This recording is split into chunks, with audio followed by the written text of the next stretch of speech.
Hello and welcome to today's episode of Business Spotlight, where we are joined by Kate from Kenilworth Foot Care. Hi, Kate. How are you? I'm very well, thank you, Hannah. Thank you so much for joining us, Kate. I dive straight in, so please may I ask, tell us what you do and how long you've been doing it for. I'm a podiatrist, and I've been doing it for 26 years. So quite a while. That's quite a lot of feet. It is quite. Could you guess the number of feet that is in 20? I wouldn't even. I wouldn't know where to start. Thousands and thousands and thousands of feet. What Yeah. motivated you to start your business? Um, when I first qualified, I worked for Scholl. It's chiropody now, but it was Scholl back then. And it was really good, a really good start to my career. But you start thinking, I wouldn't do it like this. Oh, I'd do it like that if it was my business. And so when an opportunity came up to take over a business from someone that was retiring, I jumped at it, and so it kind of grew from there. Yeah, that's quite a big step. Has it been everything that you hoped it would be? Um, More, a Yeah. lot more, and it's been better than I thought, and also worse than I thought at different times. Tell me about the better. Tell me about some of the things that were better. Well, I guess the business has just grown so much more than I ever envisaged. I mean, 20 odd years ago, it was such a small business, just me, and renting a room in another practice, doing quite a few home visits as well, fitting it in around small children. So it was very, very low key. And it's just grown and grown in the last sort of 10 years, I guess. So yeah, that's been amazing, and I've worked with some wonderful people. I've had some great clinicians working alongside me, and yeah, so it's been great. And the clients we've been able to help, that's wonderful. The downside is when things like COVID happen. We'd only been in our clinic for just over a year when that happened, so that was fun. We've had team members leave, move on to new opportunities, and that always puts you in a bit of a panic as to how you're going to look after your clients when you're a person down. But yeah, we've come out stronger in the end. So it's all been generally upwards. But yeah, if I'd have known COVID was around the corner, I probably wouldn't have taken the leap to opening my own clinic. So it's just as well you don't know, isn't it? It's just as well you don't know. Yeah, definitely. It's going into some things blind is useful, for sure. What do you do that makes you stand out in the industry, would you say, Kate? We're always trying to increase our offering to our clients. So we don't just do routine care, and that does make up a large part of what we do. People coming in for their routine care of their feet, but we're always trying to offer more solutions for them. So if they're getting a corn, why are they getting a corn? Can we stop that corn coming back? The very basic level. And the scope of practice from when I first qualified is huge now. We're so much more integrated in looking at the whole lower limb. It's not just looking at the feet. And I think that's part of the problem we have, is to let people know quite the extent of what we can help with. We do a lot of musculoskeletal assessments, biomechanical assessments, gait analysis. So if you've got knee pain or hip pain, it often starts with the feet. So we have a foot scanner so we can see how your feet are interacting with the ground.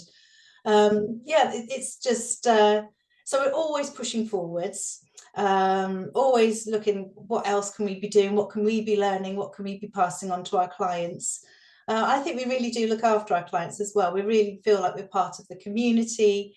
We're getting quite well known in Kenilworth now, and I think that's nice to give back as much as we can. We raise money for charities, we support people if they're running marathons, all those sorts of things. So hopefully that's what sets us apart, and people enjoy coming to us. I think it sounds like community is really important to you, and your team is really important to you, and pushing forward with the team, making decisions together, would you say? Yes, we have monthly team meetings, and although I'm obviously kind of steering the ship, I don't do anything really without running it past everyone first, getting their input, because and including not just the practitioners, our podiatrists. We have a physiotherapist now, and foot health practitioners, but we have a great team of, we call them client experience officers. They're not just receptionists, they're our CEOs. And they're great for saying, but if you do this, this is going to be an issue when we're talking to people, or how do we book that into the diary? So getting the full team on board is so important, and we're constantly reviewing how we do things and trying to make things run more smoothly. So yeah, it really is a real teamwork. Team effort. I love that your ground team is CEOs, client experience officers. I love that. That's amazing. What would you say you would attribute your growth to over the time? It's a combination of things. It's partly the fact that there's so few podiatrists around. So if people are we pay, people will not be able to believe it, we pay nothing for our advertising, because if people search for podiatrists in the Kenilworth area, we come up, because there's so little competition, which I know could change tomorrow, but for the time being, you know, we are the main podiatry clinic. So that's part of it, that the NHS provision of podiatry has really shrunk over the last few years. When I first started, if you had diabetes, you would be seen routinely by an NHS podiatrist. But now they will only see people who have limb-threatening problems with their feet, you know, really serious stuff, really nasty ulcers and things. But obviously, an ulcer doesn't appear overnight. The care needs to start much earlier on to prevent that happening. And people are generally a lot more proactive. And I think that's part of what's happened because of COVID. People are more proactive about their own health. I think they've stopped automatically looking to the NHS to help them. They know there'll be a wait. They know that it might only be a phone conversation. And so people are going out and looking for help. You know, we're all too ready and willing to help people. And being the experts in feet and the lower limb, whereas we used to fight, people would always automatically go to their GP first. But GPs aren't experts in feet. And so by the time people came to us, there was a bit of a delay, whereas now people are generally coming to us first, which is great, because we can really advise them and get them on the route to recovery much faster. So yeah, and I think because we do look after our clients so well, so we have so many repeat clients. We have our email newsletter every month, goes up every month. I'm having to pay for MailChimp now because, you know, we send it out to so many people, and it's just keeping people involved. I think that really helps. So when we do offer a new treatment, we let everyone know about it, and that keeps people coming back to us as well. So communication is so important. Just going back to what you said around podiatrists being in sort of a bit scarce. So there's I do apologize. What was the word that you said? Few and far between, really scarce. yes. Why do you think that is? I think the biggest problem is that sixth formers aren't even considering it as a degree. The number of degree courses has really shrunk in the last few years because there hasn't been uptake. So it's a vicious circle. You know, the fewer courses there are, the worse the situation gets. So something I've done in the last year is to go into schools when they've had careers fairs, is, you know, go in and talk to them about what podiatry is. I think we have a real image issue in that people think we cut toenails and look after old people, and yeah, we do, but there's so much more. Like I said, there's so much more to what we do. And if you want to specialize in dermatology or orthopedics or sports podiatry, the scope is there. So I'm really trying to talk to careers advisors in the schools to let them know what we do, so that if they've got a student that's looking at maybe physiotherapy or medicine even, you know, it's a much shorter degree, it's a 3-year degree course.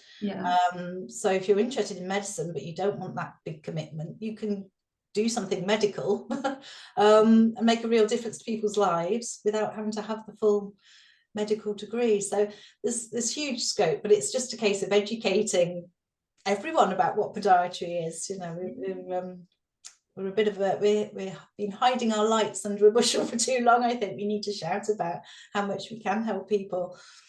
Yeah, definitely shout loud and shout proud for sure. You mentioned there about raising a family whilst you started the business. How do you balance your personal life with the demands of running the business? Yeah, it has been tricky. Things are so much easier now. I have 2 children at university, so I have more time than I've had for a long time. But yeah, definitely was tricky. I think it was helpful that I had a teacher who was a husband who was a teacher. So whereas for other people, the school holidays meant that work had to take a back seat, for me, it made life easier because he took over and I could buckle down during the holidays. But yeah, you do then have to be careful that you ring fence family time. Yeah, I think I have definitely been oh, what's the word?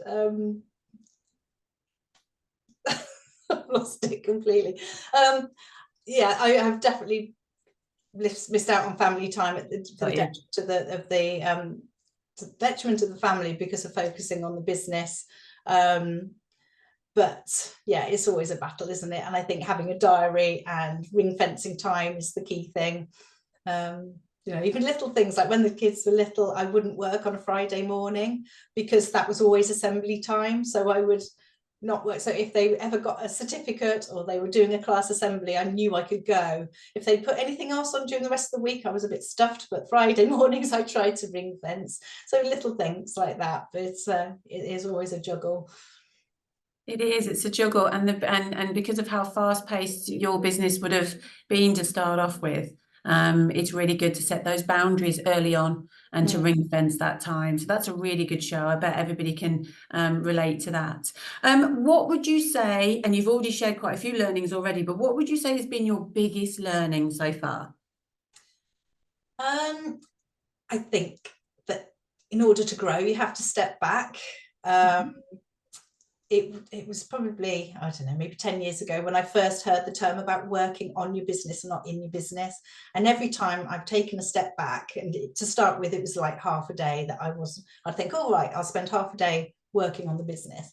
But every time I take a step back, the business grows. I'm still doing 2 days clinically, and I know the next step will be to drop those completely, particularly if we do end up with a second clinic, which is something I'm looking at the moment.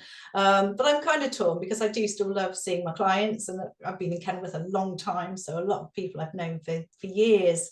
So it's always tricky balancing that. But I know that if I want to grow again, that will be the next step, to step back and let it happen, because you can't be doing everything. I think on my second learning is to delegate as much as possible. I did everything myself to start with, but then back in the late 90s, you know, there wasn't the internet in the same way that there is now. Everything has changed so much. But I used to do my own accounting and just everything. You know, I used to design little flyers, and I even went around delivering flyers myself. You know, but yeah, the more you can delegate, the better, because other people are so much better at doing those things than I am. So yeah. Well, that's a key learning from another conversation that I had, actually, was work your strengths and hire your weaknesses was a big thing. But for those that don't know, those that aren't familiar with working on the business versus in, and that sort of element of stepping back, could you give us a bit more detail of exactly what that would be for you? So what's the process of stepping back and working on the business? I think to start with, it was to be able to put processes in place. That's got to be the first thing, because if anyone else is going to help you, you have to have the processes in place. So that was the first thing I worked on before I opened up the clinic.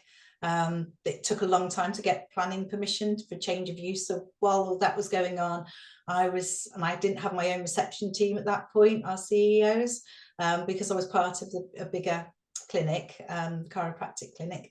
So, well, that all took its time. I was busy sort of writing up, this is how we order things, this is how we make appointments, this is, so just to try and create a guidebook to running the clinic. I mean, it's evolved so much more since then, and it's still something I come back to review because things keep changing. But yeah, so getting processes in place so that someone else can come in and take over a part of your job. So I think that was the key thing. And now, although that's sort of running on in the background, it's more big picture thinking and right, okay, where are we going, what are we doing? That's where Growth Club is fantastic and business coaching is fantastic, because it just gets you to think, okay, what else can we do?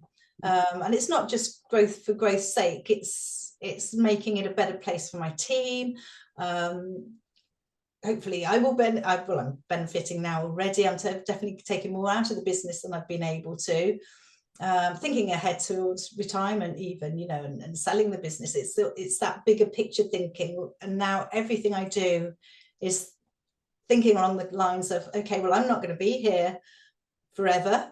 I mean, something could happen tomorrow, but hopefully the business could keep on running.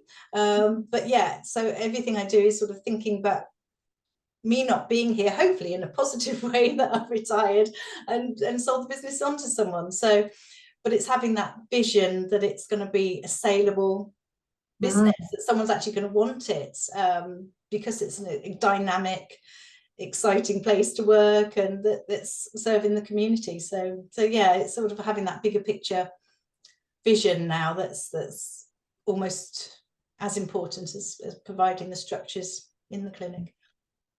Oh, that's such a brilliant share, because there are some people that are sort of they're in the business and they can't really sort of see that vision and look at that bigger picture. So that's a brilliant insight. Thank you so much. Talking about vision and the future, where do you see yourself in 5 years? And would you have any words of advice for another business owner that's looking to grow? In 5 years, I will hopefully have a second business that will add to, because we've already outgrown where we are. In 5 years, we've extended once and we're kind of at capacity again. So there needs to be another stage of growth. So there'll be a second clinic somewhere, hopefully not too far away, so the two can work together. Everything will be running super smoothly, so that if I want to go away for a few weeks at a time, let's say the husband that's a teacher, he's planning on retiring in a couple 18 months now, so that's kind of where we're gearing up to being able to spend more time away, but to be able to keep everything running smoothly while I'm away. Yeah, so I don't think I'll be quite ready for retirement myself in 5 years, but I'd like everything to be running smoothly so that I have a lot more freedom, that we can go and travel like we've been talking about for a while. And advice for other business owners, I would just say, get some kind of support network around you.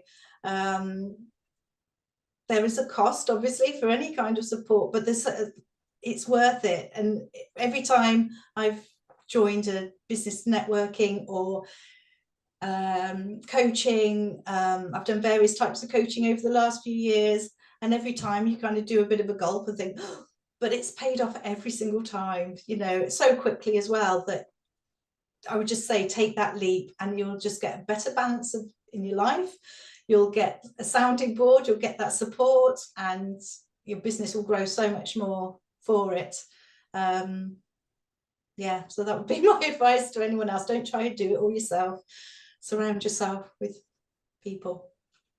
Surround yourself with people. Look, right people, I should say as well. So yeah. What was that, Kate? Surround yourself with the right people who can push you forwards. Friends and family are great, but if they're not business owners, it's so different. So yeah, you need to surround yourself with other business owners who've been there, done it, and can help you support and cheer you on. Yeah, that's really quite important, isn't it? So seeking advice from the right people that have been there and done it, because there's lots of opinion that comes from our inner circles, all, you know, well intended. Yeah. But yeah, seeking advice from those that from the minds that have been there is important. That's such a great piece of advice to end on, actually. So that's been Business Spotlight for today. Thank you so much for your time today, Kate. There's some fantastic insights there, so I can't wait to share it. But I hope we get to see each other again soon. And for now, I'll say thank you and goodbye. Yeah, thank you so much, Hannah. It's been fun. Thanks, Kate. See you later. Bye. Bye-bye.